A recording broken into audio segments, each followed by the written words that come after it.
Hey Pash Fam, it's Paula, and today I'm going to be talking to you about how to deal with stress in your passion planner. It's been a pretty stressful time for all of us, myself included, and I think that sometimes when we look at our passion planner during unpredictable times, it can be stressful to look at it. We don't want to plan, and that is completely valid and completely normal. So, what I'm offering today are opportunities to look at your planner not as something to be stressed out about, but something to help you get through this time. The first thing you can do is to not just write down the good things that happened during this time, but also to look back on good things that have happened in the past.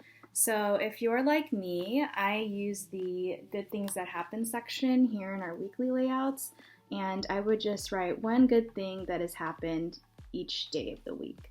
And it's been really encouraging to look back on because it reminds me of funny memories or just things that I enjoy. I think to note that during this time when things aren't necessarily in our control is that we can wait for good things to happen because they will. Just like in the past, good things have happened without us expecting it, but we can also make good things happen during this time. So don't be afraid of your own power to do things that you enjoy, or to do something kind for somebody else, or to give another person the opportunity to do something kind for you. Whatever it is, good things happen all the time, even in the midst of all of this.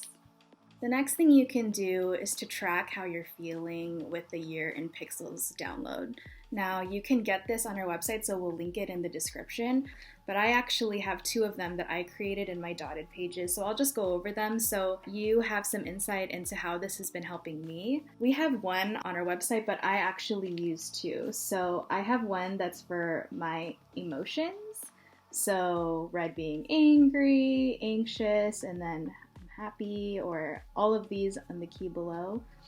But then I also have one that's for my energy levels, so I can be feeling burnt out or feeling easygoing, powerless. It's been really helpful for me to not just see what the emotional quality of my day is like, but also the energetic quality of my day. And this is probably as good a time as any to really be aware of those things, because we're not going to be operating the same way that we usually do with everything that has been happening. So let the Year in Pixels be an opportunity for you to be honest with yourself and what you're able to do, and also for the days when you maybe are looking at it and you're like, oh, maybe I need to take it easy, or maybe I need to take a rest. I hope that it's helpful for all of you and helping you assess maybe you need to take a break and maybe you don't need to be productive all the time. The third thing that you can do is to stop planning your obligations and your responsibilities and instead start tracking your hobbies. For me personally, I love watching movies, and since this whole quarantine thing has started, I've watched at least 30 movies. So I have this movie tracker in the dotted pages, and I track the date that I watched it, the movie, what I rated the movie, and my favorite part. This is probably the best part for me when I fill this out, because I get to reflect on what I really enjoyed about it.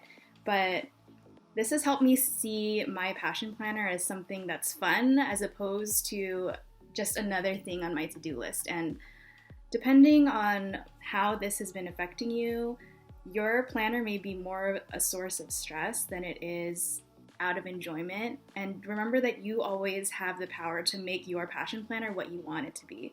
Just because there are appointment calendars there doesn't mean that you necessarily have to fill all of those blank spaces. You can use that space to journal, you can use that space to track your hobbies, whatever you want it to be. So whether that's tracking the movies that you're watching, or books you're reading, or workouts, or whatever it is that's giving you peace and is soothing your soul during this time, use your planner for that and not for the things that are just going to stress you out even more.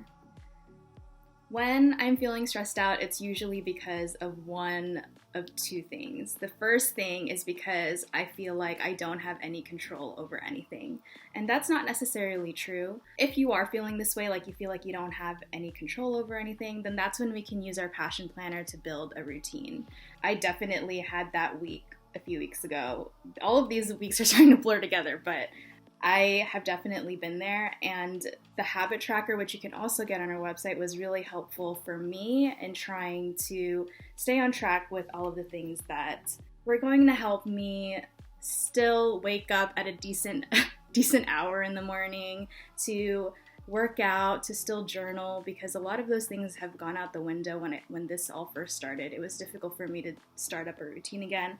But this is what my habit tracker looked like that week. So I have all of the regular things that I do, so sleep, shower, and then all of the what I call self-healing things. So I was tracking my macros, and I was future self-journaling through the holistic psychologist, which if you haven't seen her, you should definitely check her out. I'm doing Italian on Duolingo, so I was trying to do that every day. But your habit tracker doesn't have to have all of those things on there. I personally like to have a lot of things to do, so that's why my habit tracker is a little bit more full. But if you're looking to gain a little bit sense of control over all of this, you do have control over your routine, and you do have control over where your energy goes. So use the habit tracker to keep tabs on all of those things that you want to do to stay productive throughout the day. The other side of the coin is that we might be feeling stressed out because we're trying to control too many things. And there's a lot during this time that we really don't have any control over.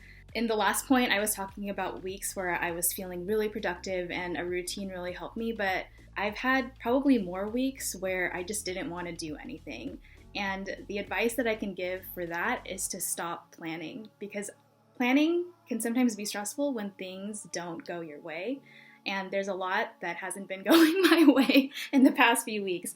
But during the times where I was feeling stressed out, but I didn't really feel like sticking to a routine, I just needed to rest or relax, I basically just did vision boarding on all of the space of infinite possibility in my planner. And it makes it look really nice, but it also just gives me something to do that doesn't keep me in my head. All of the words on here are really positive words that I just cut out from some spare magazines and grocery ads that my parents had.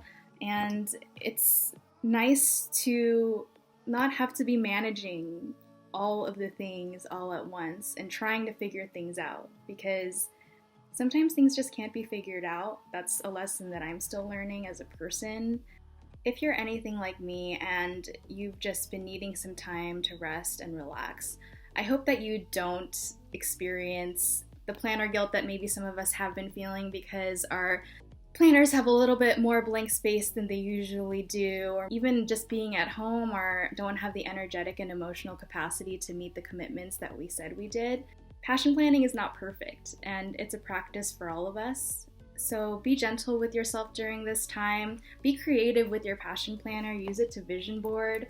There was this quote that I saw on Instagram that really resonated with me, and maybe something that you all can ponder too as you see the blank space in your planner. But the quote was, "If you weren't so busy, what would you have to face?" I'm reflecting on that still thinking about what that means for me. You don't have to make meaning of every experience that you have. So if you want to rest, or if you want to learn some sort of lesson from all of this, then you can journal about it. But you have the freedom to define what passion planning looks like for you, even amidst all of this when we're not really sure what's going on. That's all I have for you all today. Let me know in the comments how you are all dealing with stress, either in your passion planner or not even planning at all. Would love to hear what you all are doing. I could definitely take some advice myself. But if you like this video, like, comment, and subscribe. And until then, I'll see you in the next one. Bye.